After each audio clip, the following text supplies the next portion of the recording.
ଆସନ୍ତୁ ଶୁଣିବା ଏକ ସୁନ୍ଦର କବିତା। କବିତାର ଶୀର୍ଷକ ଅତୀତ ଫେରିବ ନାହିଁ। କବୟିତ୍ରୀ ମଧୁସ୍ମିତା ମହାପାତ୍ର। କବିତା ଅତୀତ ଫେରିବ ନାହିଁ। ଚାରିଆଡ଼ ନିସ୍ତବ୍ଧ, ହତାଶାର କୁଢ଼ କୁଢ଼ ଶବ, ଶବ୍ଦମାନଙ୍କର ଗର୍ଜନ ବର୍ତ୍ତମାନ ଧାଉଁଛି ଅତୀତ ପଛରେ। ଧରା ଦିଏ ନାହିଁ ଅତୀତ, ମୋ କାନ୍ଧରେ ଆସି ବସେ।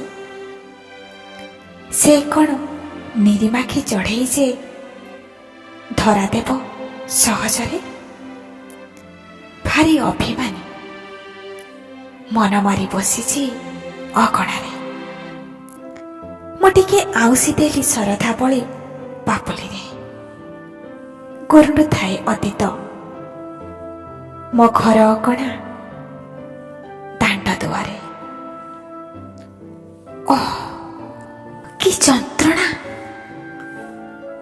ବୟସର ଛାପ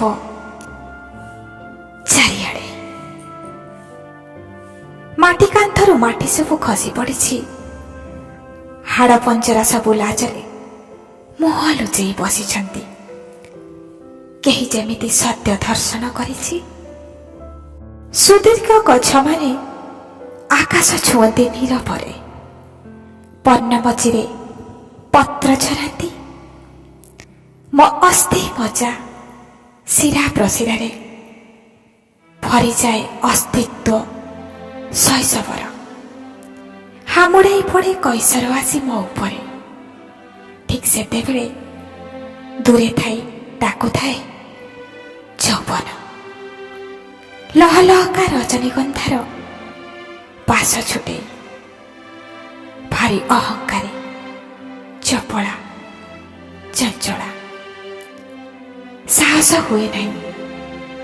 ଫେରିଯାଏ ପାଦ ପଛକୁ ପଛକୁ ମୋ ଅଜ୍ଞାତରେ।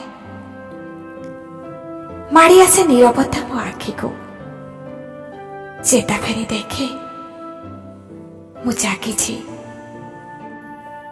ମସୃଣ ଟେବୁଲ ସଜାଇ।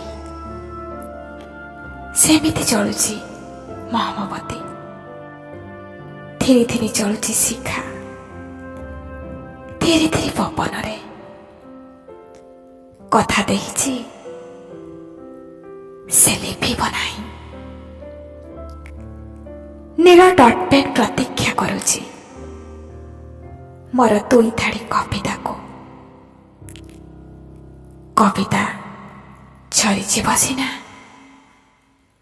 ଅତୀତ ଫେରିବ ନାହିଁ। ହଁ, ଅତୀତ ଫେରିବ ନାହିଁ। କବିତା କିପରି ଲାଗିଲା ନିଶ୍ଚିତ ଭାବରେ ମତାମତ ଦେଇ ଜଣେଇବେ। ଅପେକ୍ଷାରେ ରହିଲି। ନମସ୍କାର।